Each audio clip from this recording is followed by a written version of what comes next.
Welcome to another episode of the Community Broadband Bits podcast. This is Christopher Mitchell at the Institute for Local Self-Reliance. I'm in St. Paul, Minnesota, and I am excited because we have one of our members of our team is now in the Midwest, which is the best of all the regions of the United States. We can all agree. I'll introduce her first because we're going to go through almost the entire team being here. Jess Auer, welcome to Iowa. It's wonderful to have you closer to us. Thanks for having me. There's snow on the ground here. It's been here for a week, more than a week. Well, up here we don't have any in Minnesota, and there's none really in the forecast. It's an interesting year. I'm skating again. I'm always complaining about not ice skating, but I'm out there skating, and that's nice. But there's no snow, so. We got Sean Gonsalves, who people should be well familiar with at this point. Welcome. All right. Hello. Happy New Year. We have, for the first time on the show, I think, Angelina Paniagua. Welcome to the show. Thank you. Do you still have snow on the ground out there in the DC metro area? There's still snow. And I also went ice skating for the first time in many years. So that's awesome. And are you now able to focus on work after your son is back in school finally? Absolutely. That's awesome. Christine, I hear that you up in Maine, Christine Parker, you are also cold but not snowy. Correct. I have my desktop and foot heating pads going and hoping for snow this weekend. Excellent. Rye Marcatilio from Mankato, Minnesota, checking in. How you doing? I'm good. How are you, Chris? I'm doing all right. We have as an observer status from the United Nations, Deanne Cuellar, who may offer some predictions via chat that we will read into the record, but Deanne's voice is not nearly as strong as her spirit. I mean, it really never is. She has the strongest spirit ever, but it's not nearly up to the normal ratio today. Also, Jordan Pittman was going to be here, and we actually teased him about it because we didn't get any predictions from him last year, but circumstances have prevented him from joining us, and we may insert some of his predictions later into the record to be analyzed come December. So we've not drawn straws. I just picked on Sean and said that he was going first. So Sean, as we look into the new year 2025, a quarter of the century behind us now, and a much smaller fraction of the millennia behind us now. What is going to happen in 2025? Boy, so I'm reminded of who's it the guy's name? Alvin Toffler, the future dude. He said something about the best way to predict the future is to create it or something like that. Yes, so he did. I do not have an ability to do that. And then I'm also thinking about Niels Bohr, the great physicist. Predictions very difficult, especially about the future. So with that, I'm going to make bold predictions about the future. I like it. All right. My first is that Starlink will be among the top 5 providers to get BEAD funds. So you're saying that they will receive more dollars than almost all the other providers. Like if you have a histogram of all of the money that is given out to different providers, they will be among the top 5 largest recipient of dollars. Right. I'm not saying that it will be higher than AT&T or Comcast, but yeah, I'll say it's in the top 5. That's an interesting prediction because I'm gonna say that I think that you're wrong, but I think you're gonna be right after 2026. I think if you look at, because only some of the BEAD funds we'll know where they're going at the end of this year, and so I think of the money that is released by the time we review this, I don't think Starlink will be in the top 5. Jess, I didn't take that into consideration. I just want to make a comment that of the very few states that have released their initial plan for distributing money, it's actually Amazon satellite service that is Kuiper. Yeah, that is getting some of this funding. So Starlink might have a little bit of a competitor there. All right. Well, before we go to Rye, I just want to say, Sean, that's a perfect start to it. So this is a great prediction to start off with. Rye, how do you react? I was just curious if Sean wanted to put some money down and say how much Starlink is going to get out of the 42 billion. Top 5, you say winners. You want to put a number on that? Ooh, yeah. I'm going to say it's going to be in the 8 to 10 billion range. Oh wow. Okay. Wow. That's remarkable. I mean, Yeah. if they're in the top 5 and they're not number 1 with 8 to 10 billion, it's going to be Travis will be right about his predictions Okay, so regarding all the money let going me to the top revise. Let me players. revise it to say 6 to 8 billion. Okay. All right.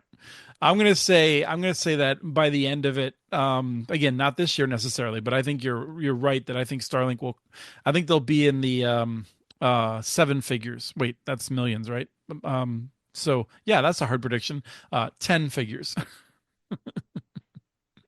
Christine, you have a bid? I bid 1,000. You think Starlink is not going to be nearly as much of a recipient? No, I'm going like game show rules. I'm Oh, just right. going So for a it's going to come in below everyone else.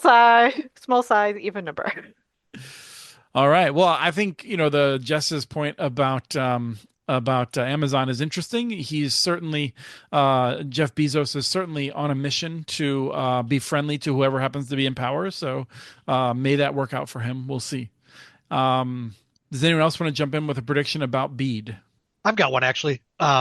I think we're going to start to see the fixed wireless providers start to get anxious and make some noise, especially as it becomes a little clearer that they're stuck between the hard place of the LEO providers. It seems like increasingly having a chance of getting a lot of that money, and then the fiber providers and the preference by NTIA. I think 2025, beginning of 2026 will be the year that we'll start to see the fixed wireless providers making some real noise about BEAD. Okay. Sean? Just as a little sub-bead category prediction is that the Trump administration will take credit for millions and millions of Americans being connected to the internet, and as if they created BEAD, and it will include households that were connected via the rescue plan and USDA money. Jess? Well, I'll start by saying I think that's that's a layup there. I mean, doesn't every politician claim every dollar that's gone out in their area? Even I if was they gonna voted say, against it turns out. yeah, yeah. If they have a chance of a press release, I think that they'll take it. I was going to say that I think we're going to see, I was going to put a number to it, 15 tribes receive BEAD funding. I think they're in a much better position than municipalities, and we've already seen a couple come out in the first few states. And I think it'll trickle out that way. Do people want to go? I would say I would take the over on that for sure. I think it's a pretty conservative one. I would say 25. We won't know, right? For sure by the end of 2025 what that number will be, but I would say even in this year, I think that we yeah. will see 25 tribes who, it may not all be finalized, but are expected to be in the process of winning awards. Good numbers. Christine? I guess on that note, I would say I do think states will have most of their selection stuff wrapped up by the end of the year. They may not be doling out money, but Sorry, most states will have most of their selections wrapped up. if not all, I'm leaning towards all. All states? Yes. So all 50 states and additionally the territories will have most of their awards figured out, and they'll be tinkering around the edges. Mm-hmm. Yes. I think that would be nice. I really hope that that's what happens. I think Doug Dawson's repeated reminders that lawsuits could slow a lot of this down. I really hope that doesn't happen. So, yeah, it's good. And I would say for the states that are kind of further ahead and already have kind of gotten through that step, I would say that's kind of more general, but like permitting, I think, for the like construction phase will be a hot topic this year. Companies are like actually trying to go to the build out phase and learning that maybe the project area setups weren't ideal to begin with. Sure. Yeah, I think that's very likely. My BEAD related prediction is that, I've been on the Connect This show, among other places, saying that I feel like people are underweighting the possibility that the new administration just totally disregards the law and significantly changes the program. I still think that's a possibility, and I think that it is more likely than many people give it credit for, but I don't think it's the most likely scenario. And so my prediction is going to be that the BEAD will have a fight and a moment of scare in which there is an effort to significantly change the program, but it will not work. I think the freak out from governors and others will be sufficient to mean that BEAD will largely roll out as planned across 2025, and we won't see any huge shifts. And I would say that that would include huge shifts, unexpected shifts to Starlink, I might say. So I think Starlink and or Project Kuiper will get some funds, but I don't think it'll be nearly as much as we're afraid. Any reactions? Yeah, well, it reminds me of something that Blair said during our Building for Digital Equity live stream, where he suggested the possibility, or at least the possibility of this argument being made. How I don't think he necessarily said how likely this would be to have happened, but he did say he could imagine Elon making the argument of saying, look, just like take back all the BEAD money and I'll solve the whole rural problem. You give me $6 billion, I'll solve the whole rural broadband problem, and then save the, whatever, the other, 30 odd billion dollars. And so I wonder if there's any likelihood of something like that happen. I mean, that would be a real wild thing, but even I wasn't willing to make that prediction, but it is kind of lurking in the back of my mind. Right. I mean, I think ultimately this will not come down to broadband policy at all. It will come down to other issues like tax policy. The Trump administration has set, a major goal of renewing tax cuts that were made during the first Trump administration. I've seen different analyses suggesting that that could take the next 6 months as they're wrestling over that. And depending on how they are able to come to different agreements and things and where the funds are, that will ultimately, I think, determine a lot of these things without anyone even really considering the impact on broadband. So anyway, I think that's going to be, it'll be interesting to see how this all shakes out. Anything else related to BEAD? I guess this is sort of falls under BEAD, although maybe it's more under the market, but I was going to predict that, and this is assuming that these tariffs get imposed. If the tariffs are imposed, broadband prices will increase for consumers, and the number of those who do not have home service will increase. Okay, so I was just looking at some numbers for the last year. Michael Render looks at, he assumes that there will be a growth of households of about 1 million households per year. And so now we're talking about a moving target, Sean. So are you saying that at the end of the year, you think there will be fewer households connected, or the number will be, just not show real growth? Now I'm thinking about it. Some of these BEAD predictions I'm making, sort of thinking about the length of BEAD and not really taking into account the actual timeline of when BEAD dollars essentially go out the door. But I guess what I'm trying to say is that the number today of households connected with home internet service will decrease in the post-tariff period. Does anyone want to react to that? So what I'm saying is that the number of households that are, and I guess we would have to find what what we agree on is sort of the official, unofficial count of how many households lack home internet service today. But that number will decrease after the tariffs are imposed, because the big companies will inevitably raise prices and say it's because of the increased cost for routers and such that they've had. So this is like a triple bank shot. This isn't just about like the number of households. This is about the likelihood of tariffs and different impacts and things like that. I told you I'm going bold. I'm shooting predictions like Steph Curry shoots half court shots. Hopefully mine will be all net.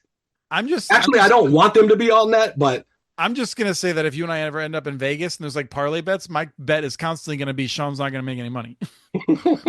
That's a good bet. I don't think I'm going to get a great yield on it though. Okay. Angelina, you spend most of your time wrangling us as our senior project manager and less time thinking about broadband type stuff. What predictions have you brought?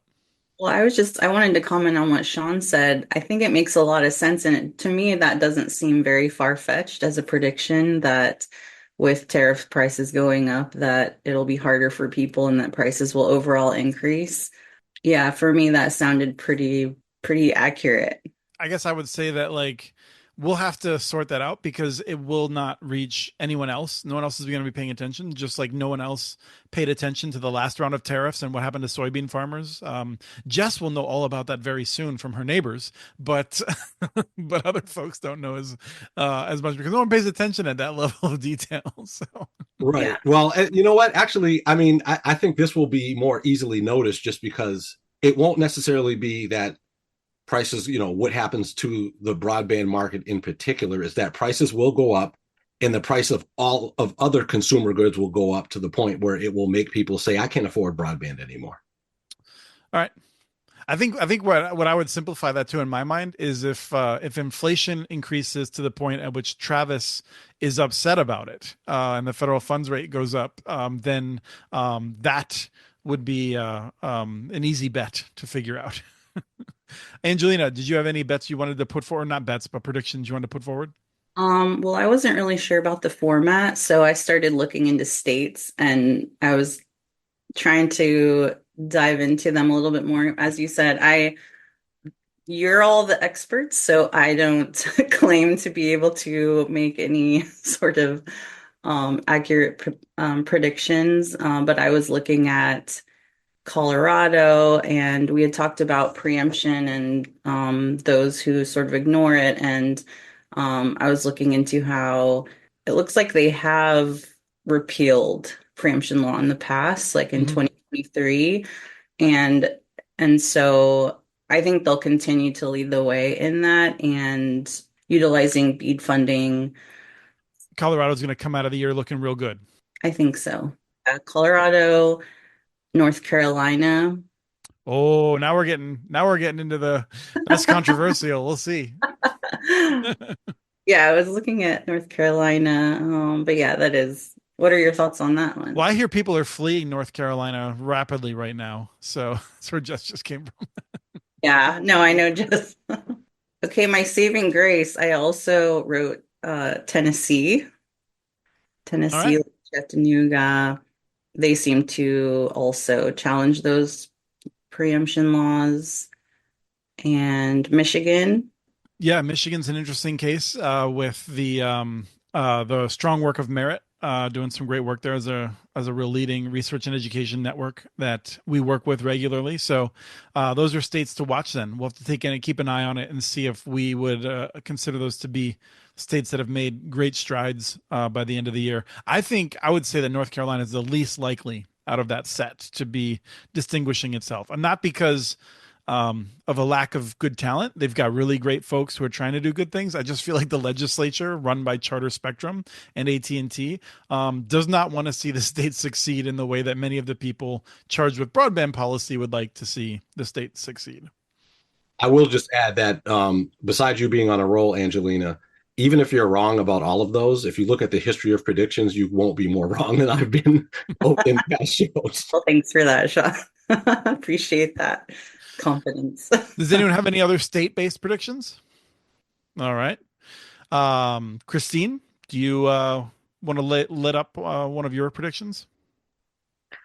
Um, I guess it's kind of a follow-up of what Angelina was saying in terms of the preemption law, but as a function of BEAD, I think there will be one state that will not choose to ignore their preemption rules and will make a move to reduce those barriers in an effort to comply or be in compliance with BEAD instead of just like quietly ignoring them or just not accepting municipal bids.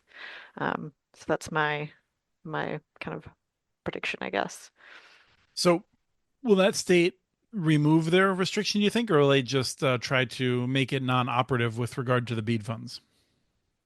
I think they will remove it because I'm imagining, I guess my idea is or thought is that other states will kind of go that other like just like for this program saying it's not in effect or something like that. Which broadband offices themselves I don't think have the power to do that, but I don't know what else they have the option to do in that case. So I think Yeah, the quiet ignoring it is more likely to happen. Power is a funny thing. I mean, who gave a bunch of ragtag different folks from different occupations the right to declare independence from England in 1776, right? They just said they had the power and they did it and it worked. So sometimes that's how power works. Anyone have anything related to that? Jess? I think I'm gonna have to disagree with Christine. I think if they were gonna do it, they would have already done it last year.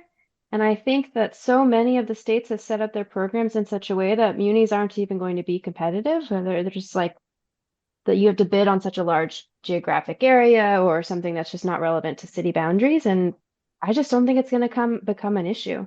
I don't think we're seeing really any, or not any, but we're seeing very few municipalities try to participate, and I just don't think anyone's gonna care enough to ask.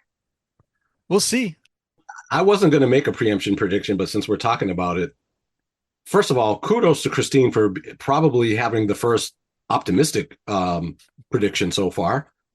And having said that, I'm going to say that there will be zero movement on the preemption front. The number will be the same as it is today at the end of 2025, I believe. Yeah. All right. So we have a prediction there. I just feel like anything could happen in a number of these states. And we are soon to have Representative Kelly Cordham from Montana talking about a bill that he's been pushing in Montana to remove their preemption. And so there are some things that are moving. I'm old enough to remember when we kind of joked that Washington every year had a law to remove preemption, and it never worked until it did. And, these things change in unpredictable ways. So anyone else want to weigh in on that? Rye, do you have one you haven't thrown out there yet? Yeah, I'm staying out of the preemption law bucket this year. We'll see what happens in 2025, and I might return to it in 2026. I mean, there are a couple of merger deals going on right now that we're keeping an eye on, and it'd be nice to say that we're going to end up on the positive side of those. So T-Mobile's trying to buy US Cellular. That deal is still getting reviewed. I would say that I am not optimistic that that review will end up in a rejection of the merger, and we'll see some less competition in the mobile operator space. So that's a bummer. At the same time, Disney just announced that it's trying to eat up Fubo, which obviously changes the media landscape a little bit. Fubo had sued Disney for putting together a bunch of people that were going to put together a streaming service that they were going to sell the content rights, at theoretically, or the claim was at a lesser rate, and so Fubo wouldn't be able to compete and would get pushed out of the market. Suddenly, Fubo is going to get bought by Disney. They're going to get a bunch of cash and a huge loan in 2026, and that lawsuit has been dropped. And so that's a bummer to see. I'm hopeful that that deal gets rejected and they don't get what they want. Yeah. So this is a subject that I thought about as well. I think that's a good prediction. Mine is one that we'll be able to argue about because I couldn't figure out how to make it very actually easy to evaluate. But I think it's going to be a big year for consolidation, particularly for T-Mobile, Verizon, and AT&T. I think they're going to be buying fiber firms and bulking up that way. I guess I would say that I think AT&T will probably be the least aggressive in that. I think because they're doing more with some of these the venture with BlackRock, that open access thing that we're still trying to puzzle through. But I do think this is going to be a big year for consolidation.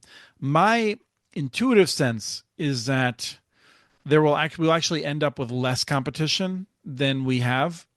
So more homes will be passed with more fiber, but I think with consolidation, we may actually see that it's sort of consolidated back. I don't really know how we would measure that. I think certainly we'll see wireline consolidation this year among the big fiber providers eating up the smaller ones. I'm curious if you think we're going to see any of the small to medium sized cable providers get snatched up in the way, because obviously it makes sense for the fiber providers to get eaten up and that footprint added or whatever. But it's a whole different animal, right? To buy a cable provider and then you've got to upgrade that footprint or merge it with your current network operations. And so it seems less likely to me. At the same time, some of these sub 5 million subscriber or sub 5 million passing cable providers seem ripe for the taking. Yeah, I guess I feel like that seems reasonable to me. I'm not nearly well versed enough to be able to share anything more insightful than you have. All right. Sean? I think you guys are both making good predictions about the mergers and the consolidations. I wouldn't say that they're bold, just given, but they're still, I think, worth talking about. And Stipulated. right. And I think the thing that'll put Disney can easily get approval for this. What will put them over the top is just to promise to stop being so quote unquote woke and promise to never make like a version of like Snow White that's like, a person of color and they're in there. All right. So, Sean, I have a prediction related to this, which is that Sean is not going to get less spicy. Anything else with mergers and consolidation? All right. I have one related to the Federal Communications Commission and regulation. I've got two of those. And one is that, again, it's going to be a fun one to argue about. The FCC will not do anything that actually results in more competition for internet access among businesses or households, small businesses and households. Like I don't think there are any of the actions they take. There's no plausible argument that it's really going to result in more competition, although they'll talk about it constantly. It feels like a straw man. Yeah, I think you're right, Christine. I think the only area you might be a little bit wrong there, and it's going to be such small numbers that it won't matter in the grand scheme of things, is on spectrum. There's a possibility that they make a move on spectrum that, allows smaller providers to do some interesting things, but like on the whole, nationwide, the aggregate numbers won't, will trend towards less competition. Any other thoughts on regulation predictions? No, not regulation predictions, but I do have a FCC spectrum prediction. Okay. Which is that they will regain their authority to do an auction, and there will be another spectrum auction to, in air quotes, help pay for the tax cuts. All right.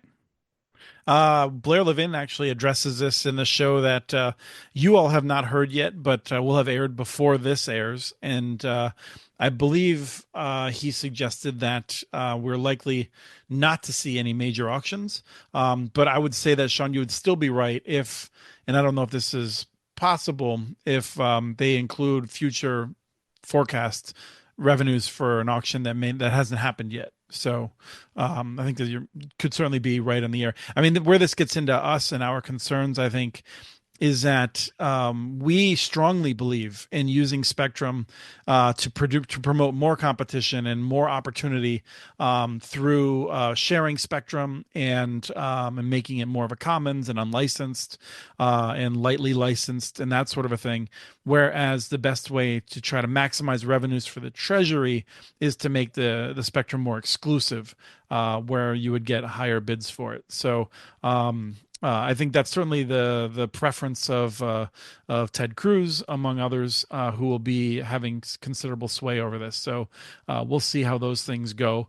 But we would really like to see more sharing. And I would say that especially for our work in Indian country, the ability to access some of the spectrum that is not being used in those areas and is not allowed to be used by local groups to try to build networks continues to be just deeply frustrating and actually seems to be contrary to law and treaties that were signed with them, in which the tribes are expected to be able to manage natural resources, which seems to include spectrum, a worthy fight that I don't think the Supreme Court will wrangle with in 2025, but is an important issue for millions upon millions of people. My other thing for the Federal Communications Commission is, and this is this is one where I don't know, you can roast me on it, but I feel like right now as we're recording this, we know of at least 5 people who have died. I believe the current estimate is 2,000 structures are totally destroyed in the Los Angeles area. We will see more disasters that result in cut-off communications. And the Federal Communications Commission will not take any meaningful steps to deal with the increased number or damage done by these disasters. We have an atmosphere that has more water in it that allows these storms to do far more damage, as Jess experienced in Asheville, as we have seen in many places. The Federal Communications Commission absolutely should be figuring this out. I think the one thing that will make a big difference over 2025 is thanks to the low Earth orbit satellites and Elon Musk, perhaps. I don't know how much credit to give him. The ability to make phone calls over satellites and text over satellites will be very helpful as that rolls out. But still, I think the Federal Communications Commission will not take meaningful steps to address the increased frequency or the just a horrific power of upcoming disasters. Can I just make a quick bonus prediction on the FCC front because I'm trying to pad out my numbers to possibly get one right, which is that Jessica Rosenworcel will not be getting any awards for her bold leadership at the FCC. I don't know why you got to go poking the bear there. She's off the commission. Actually, probably even before this airs. But I guess I would say that in the spirit of that, I don't think there will be a reckoning among the Democrats as to just what a failure the Biden Federal Communications Commission was, the number of missed opportunities, and that sort of a thing. I don't think anyone will be really reckoning with that in any kind of public way. I think we'll all just sweep it under the rug and pretend like it was great. Not all of us.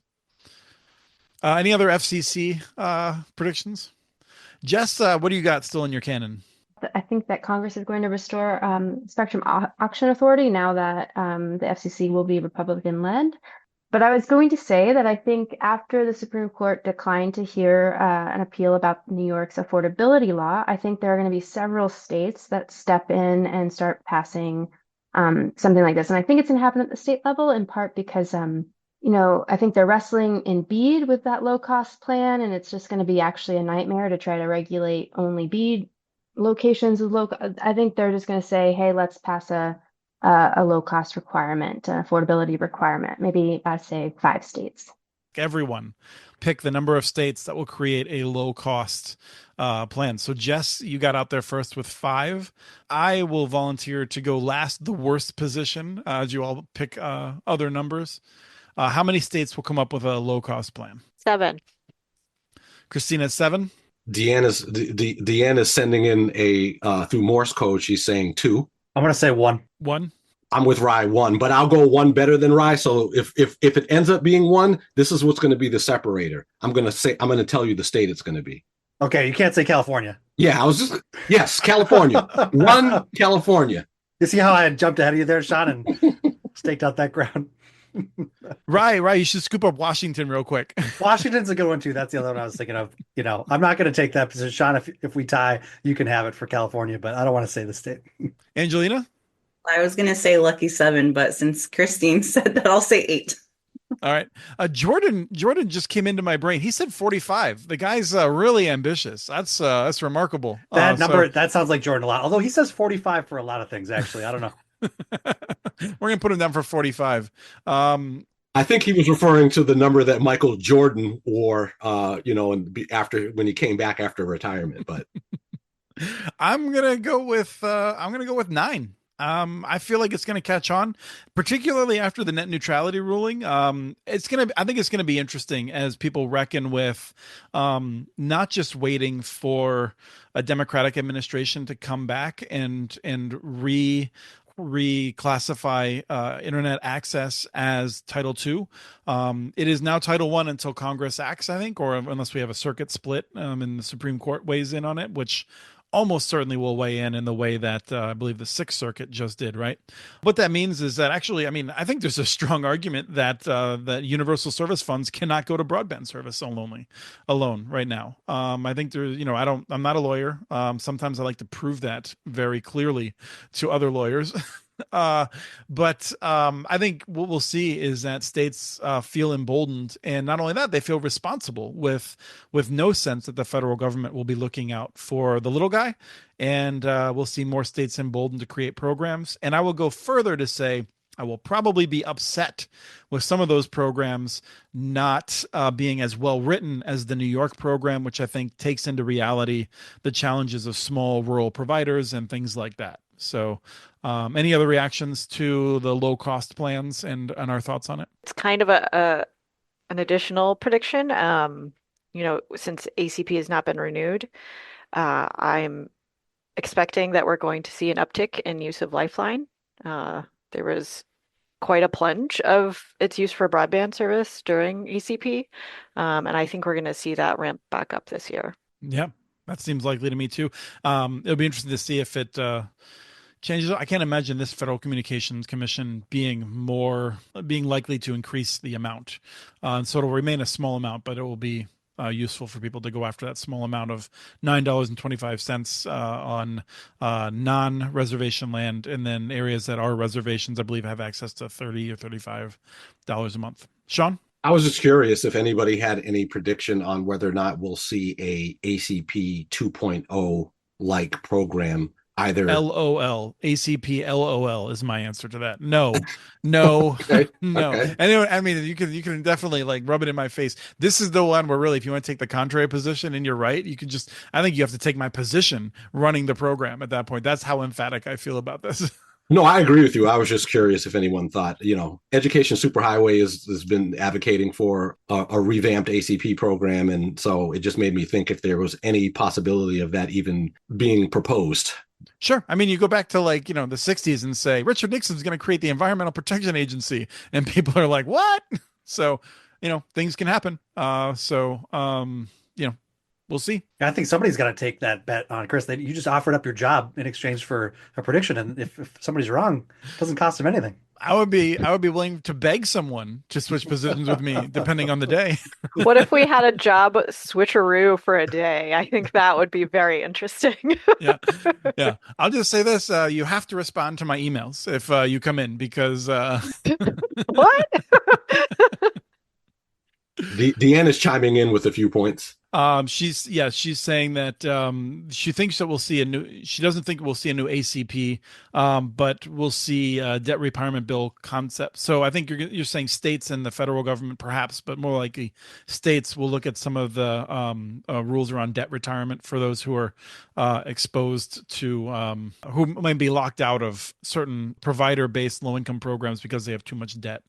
That's interesting. The city of St. Paul is one, and I think many others are doing this, where they're actually using grant funds to pay off medical debt for families to help them get out from under, because you can buy it at such a low rate, right? I mean, I don't know how many of you are familiar with this, but you rack up $10,000 in medical debt, and as it becomes less likely that you would be able to pay it, it's sold on secondary markets and bought down to the point at which you can basically buy $100 or more worth of debt with $1 of expenditure. And so it would be interesting to see if that would come into play with telecommunications in some ways.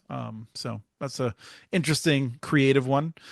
So Christine, what do we have on yay old mapping front? This isn't terribly exciting, but I think people will continue to complain about it. We're gonna do it. We're gonna do it. The Cost Quest has been sandbagging, and secretly they have a Skunkworks project in which they will unveil a map in which it is there's only 10 errors, and it actually becomes a Where's Waldo game of find the errors in the BDC. That's crazy, Christine. I'm really hoping we end up there. Yeah, maybe it's a new video game like kind of app and turns into a pyramid scheme. I don't know. All right. So your actual prediction is That people will just continue to complain about the map and nothing will actually really change with it. It will remain as it is. And in addition, we have all these different state maps as well that are newer versions, different versions of the FCC map. And there's going to be a lot of confusion about what's the source of truth now moving forward. Well, let me ask you this. I think that's it's good. Based on the knowledge that you have, and I think Jess, I'd also be curious about your take on this. We are expecting at some point some states will start to just not maintain their maps. Will we start to see that this year? Ooh, that's a good question. I'd say for less than 5 states, yes. Okay. Jess? Do you mean their BEAD maps, or do you mean some states were doing a kind of mapping project independently before BEAD? How many states will basically continue to be the best source of data for availability, where they're kind of going above and beyond what the BDC does at the federal level?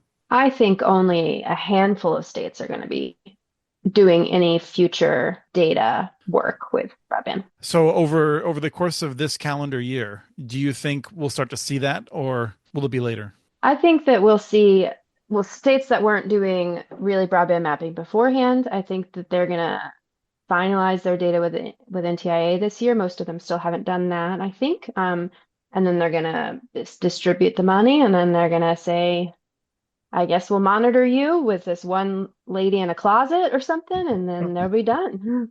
All right. I think my last thought on this is that, as a hopeful quote, which is that I hope that we will see 5 states or more in which I wouldn't say necessarily the state will do it, but we will see some kind of aggressive action around apartment buildings and MDUs to try to connect low income houses. I think Texas is doing some good work on this. We've seen it in New York and Massachusetts. And so and what would qualify would not be those New York, Maryland, Massachusetts programs that already exist, but a new program in those states that has an impact would qualify. But I'm really hoping we see more people recognize the high benefit versus low cost of a focus on the poverty that is in apartment buildings and trying to reconcile that. So, Jordan, we missed you, but we look forward to including your more reasonable predictions. At 45 is just, I don't know. It's, I think Jordan is going to be really laughing at the end of the year when he gets that one right. But let's hand it off to Sean, who came prepared to shut us down. That's right. That's what I do best. Shut it down. I just wanted to wrap up by a quote by a guy who is probably about as good as it gets when it comes to predicting markets, Warren Buffett. And he says, predicting rain doesn't count, building arcs does. And I think that we need to be building, states and communities need to be thinking about building arcs, meaning thinking about ways to meet their connectivity challenges outside of BEAD. All right. That sounds like a good way to wrap up from us, where we want to see more communities preparing for the storms ahead with some smart investments, even if they're only able to start small. You don't all have to be Chattanooga tomorrow, but we want to see smart investments to make your community stronger, and a recognition that just waiting for Comcast or Charter or someone like them to do this is not a viable strategy for the most important utility of the next several decades. Thank you all for joining us, and we look forward to evaluating these in 2025 for those of us who make it through. Couldn't make it too positive, could I? We have transcripts for this and other podcasts available at communitynets.org/broadbandbits. Email us at podcast@communitynets.org with your ideas for the show. Follow Chris on Blue Sky. His handle is @SportShotChris. Follow CommunityNets.org stories on Blue Sky. The handle's @CommunityNets. Subscribe to this and other podcasts from ILSR, including Building Local Power, Local Energy Rules, and the Composting for Community podcast. You can access them anywhere you get your podcasts. You can catch the latest important research from all of our initiatives if you subscribe to our monthly newsletter at ilsr.org. While you're there, please take a moment to donate. Your support in any amount keeps us going. Thank you to Arnie Huseby for the song Warm Duck Shuffle, licensed through Creative Commons.